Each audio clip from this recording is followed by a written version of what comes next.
I see everybody talking about me having 7 kids, 7 by 7 different men. So what? Yes, we're getting 3K EBT. We are currently pregnant right now. This is my 8th child. I will be having a baby boy again. That is 8 boys all together. 7 kids, 8 kids, it doesn't matter. The food stamp's not gonna stop. We are hooking people up with the 3K EBT with 4 kids or more. People with 1 child, 1K. I mean, get in the game. What y'all waiting on? I mean, there's nothing wrong with it. Y'all better stop letting the government play y'all. Play them. Look! Look at this! Look at this! Who else got it? Food stamps, hallelujah! I haven't got food stamps. It's so low.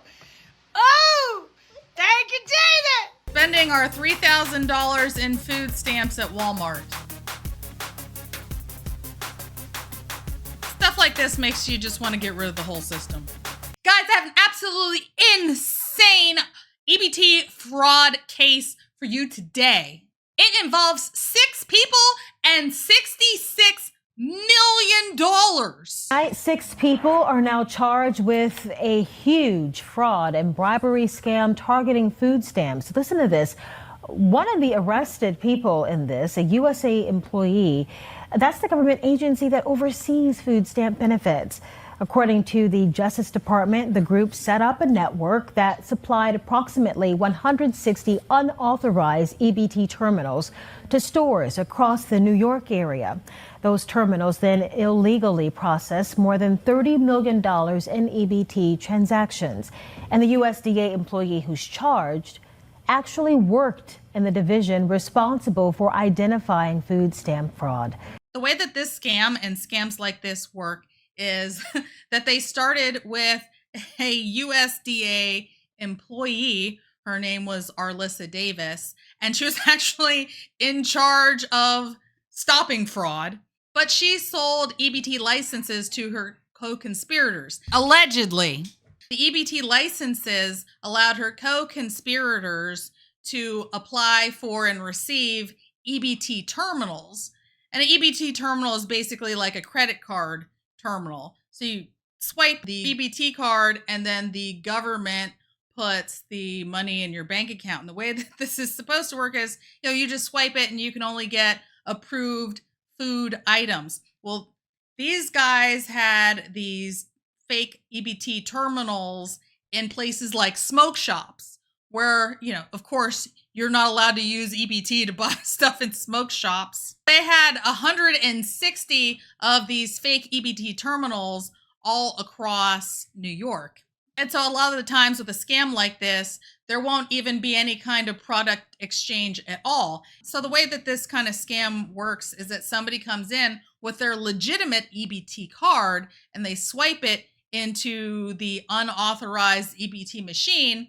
And let's just say, oh, okay, I'm going to swipe this card for $200 worth of EBT product. I'm not going to take any product. Instead, what I'm going to do is the guy who has the fake machine is going to give me $100 and he's going to get $200. So we split it 50-50. But now I have cash. And now that I have cash, I can go buy alcohol. I can, really go buy anything that I want to now. So the guy with the legitimate EBT card, he gets $100. And then the guy who's running the scam gets $100, and they're both happy. And the only one who's screwed in this situation is the taxpayer. Normally you hear about this kind of thing on a small scale, and you'll hear people bragging, oh, I used my EBT card to get my nails done, or I used it to, buy cigarettes, or I used my EBT for alcohol. And you're like, how did they do that? I'm like, well, this is one of the ways that you can do that. So you're not allowed to buy hot and prepared food items for the most part on EBT, and she's celebrating that she's doing it. Swiping our EBT card at McDonald's. Swiping our EBT card at Zaxby's. After they say they accept EBT for hot food, we ain't missing out. Again, it's not what EBT is for. I'm gonna show you what I got at Bath & Body Works with my EBT. So I got 2 In the Stars body butters because I love it in the stars. I got a little Hanny Sanny. I got a flannel wallflower, a Perfect Autumn, and the Fiji White Sands. Got a In the Stars hand cream, water hand cream. I got an axolotl with In the Stars. You can tell which one I like most. I got Magic in the Air, mahogany teakwood, and that's all. And I didn't actually get it with my EBT card, so if you stayed until the end, thank you.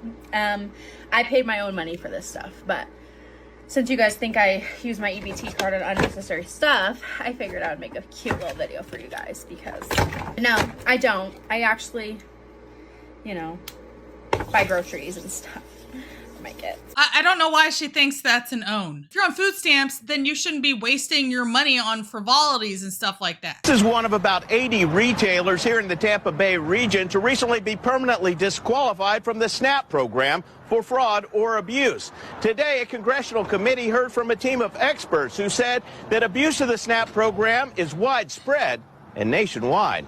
This food stamp bust happened in April. Owners of a small store hauled off in handcuffs, accused of hundreds of thousands of dollars in fraud. In this Largo case, an undercover cop caught a store owner willing to pay 50 cents on the dollar for an EBT card and PIN number. But it's not just a problem in Florida. USDA officials testified they've recently cracked down on stores. In Florida, 171 of 16,185 stores were disqualified last year. And the feds plan to crack down on recipients involved in fraud. First, there's this. A Department of Agriculture employee and 5 others under arrest this morning, accused of a multi-million-dollar food stamp fraud and bribery scheme. The U.S. Attorney's Office for the Southern District of New York calling this one of the largest food stamp frauds in U.S. history. Joining me now is the U.S. Secretary of Agriculture, Brooke Rollins. Secretary, it's great to have you this morning. What can you tell us about this? Well, good morning, Maria. It's always so great to be with you. And you are coming from one of my favorite places in America. So it's really great to see you there. Listen, this is a new day. And President Trump promised as he was traveling across the country over the last few years that it would not be the government that we know. The government certainly that under Joe Biden exponentially grew. And alongside that, including the fraud and waste and abuse. And so at USDA, we are hyper-focused on rooting out that waste, fraud, and abuse. And to your point, yesterday was, if not the largest, one of the largest stings. And moving forward and finding that fraud, I think almost $70 million that is no longer going to be allowed here in Washington and with these programs like the food stamp program. So we're going to move forward, obviously, in partnership with the FBI, with the Department of Justice, of course, our team at USDA. This is not the one and only. There are going to be many more to come. And we're going to make sure that we're delivering on our promises to the taxpayers. So the prosecutors and the authorities are saying that this person defrauded the SNAP program, right? The also known as food stamps, $66 million in unauthorized transactions. That's right. Well, the food stamp program is one of the largest government programs across the federal government.